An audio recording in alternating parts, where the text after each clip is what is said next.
Ayan, magandang umaga sa ating lahat. Ang ating paksa ngayon ay pakikipag-ugnayan sa sarili nating kapwa. Bago ang lahat, ito ang mga ito ang ating mga layunin sa pagkatuto. Unang-una, na ipakita ang pagiging mapagpasensya sa pakikipagtungo sa kapwa. At pangalawa naman, na iugnay ang sarili sa kapwa sa pamamagitan ng mabuting asal. At sa pangatlo, na ipapaliwanag ang kalagahan ng pakikipagtungo ng may pag-unawa. Bagong lahat, ipapakita ko sa inyong larawan at kailangan nyong itong sagutin. Okay? Itong larawan. Ano ang nakikita nyo sa larawan? Nag-aaway. Nag-aaway, tama. Ikaw, para sa'yo, ano nakikita mo dito sa larawan na to? Nag-aaway. Ikaw? Nag-aaway din? Tama, nag-aaway ang bata. Okay. And dito, wait lang, dito, ano ibig sabihin muna ano ibig sabihin pa ng mapagpasensya? Ikaw, Joko, ano kaya ibig sabihin ng magpasensya? Mapagtimpi. Ayan, tama, mapagtimpi. Ikaw, para sa'yo, Mapagtimpi. magpagtimpi rin ang sagot mo. Ikaw, ano timpi rin? Ang galing naman. Mapagtimpi ang mga sagot nila. Okay. Dito, ayan. Kayong dalawa na, mag-group activity tayo, okay? Kayo ang group 1, and kayo naman ang group 2. Magpapakita kayo sa akin ng isang senaryo na mapagpasensya sa kapwa. Okay? Okay. Wait lang. Kayo muna grupo. Yeah, dito kayo dalawa sa harapan. Sa harapan lang. Dali. Wala ano yung example niyo sa mapagtimpi? Wala aawayin mo siya. Tapos ikaw, hindi mo siya papatulan. Ganon. O game na. O game. Dito kayong dalawa. Dito kayong dalawa. Yan. Magbigay kayo sa akin ng senaryo na mapagtimpi. Sige na. Tawag mo kay grupo mo. Dali dito. Rapa mo. Yan. Ayaw, wait lang ha. Okay. Ayan. Magbibigay ako sa inyo ng group activity na magdo-drawing kayo at ipapakita nyo sa drawing nyo kung ano ba ibig sabihin ng mapagpasensya sa kapwa. Ayan. Ito ang group 1. Ibigay kayo ng papel. Group 1. And ang group 2. Ayan. Nandito na rin ang mga pang-kulay at ang pan-drawing. Ang drawing kayo ng ayun, kumano kayo dito.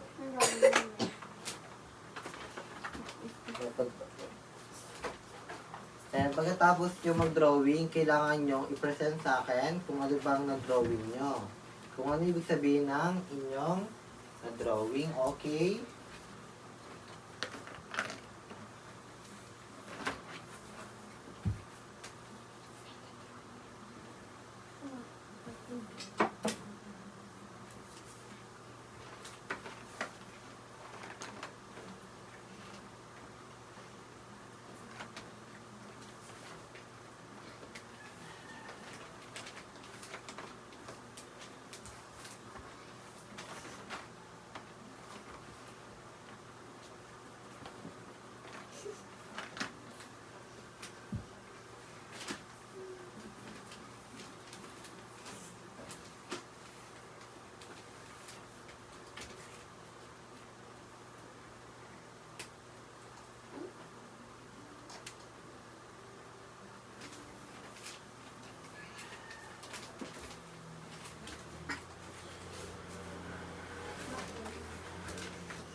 na ba?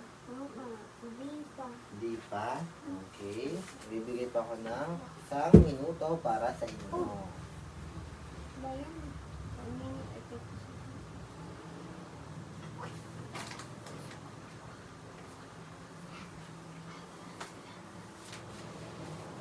Okay na ba? Hindi pa tapos ang unang grupo. Okay, hintayin natin sila.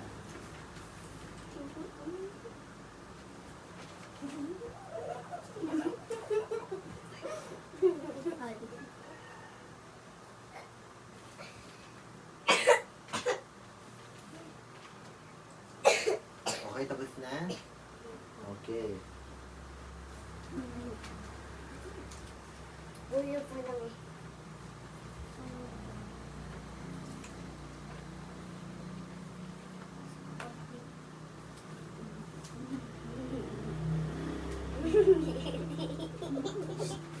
Okay na po na.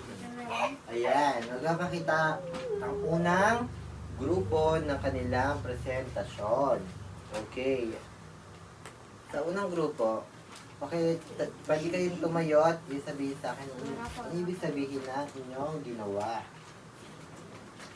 Okay? Para sa inyo, ano yung na-drawing nyo? Pwede kayo tumayo. Tayo. Tayo kayo. Hindi ka pa patapos?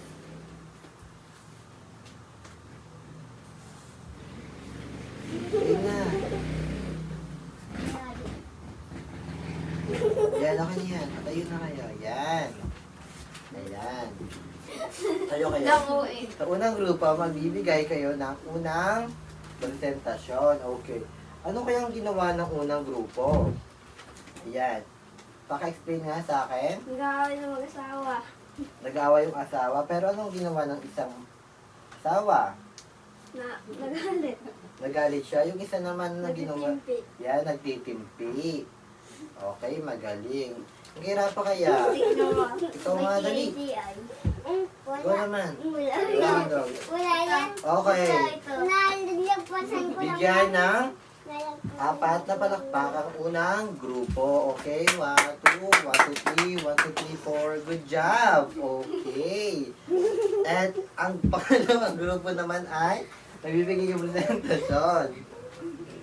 Dali na. Ano, explain mo. Dali lang din. Yan. Anong ginagawa ng sa pangalawang grupo? Ano yung drawing nyo? Gusto nyo? Nag-aaway. Magkaano yan? Magkaaway na? Tapos si ano? Magkaaway na? Magkaaway lang yan? Mag-away. Asan din yung mga pagpasensya? Nag-aaway kasi. Yung isa rin ay nagtitimpi. Okay. Ayan. Ito daw si Raka. Tapos nagtitimpid daw siya. Okay. Dahil tapos na kayo sa inyong mga aktibidad, okay. Ano ang mga natutunan nyo sa ating aralin ngayon, sa ating paksa? Ikaw, Joko, magbigay ka ng anong natutunan mo. Pagtimpi. Puro na lang ba magpagtimpi? Makipagpasensya. Makipagpasensya. Ikaw. Pagbubugan. Pag-inaway ka. Ano? Ayun ay maling gawain na makipag-away. Dapat marunong ka tumayo ka dyan. Dapat marunong ka pasensya sa inyong kapwa. Okay? Nangaway siya. Wag mo siya lang aawayin. Dahil bad yun. Okay? At ayun lang ang ating aralin ngayong araw.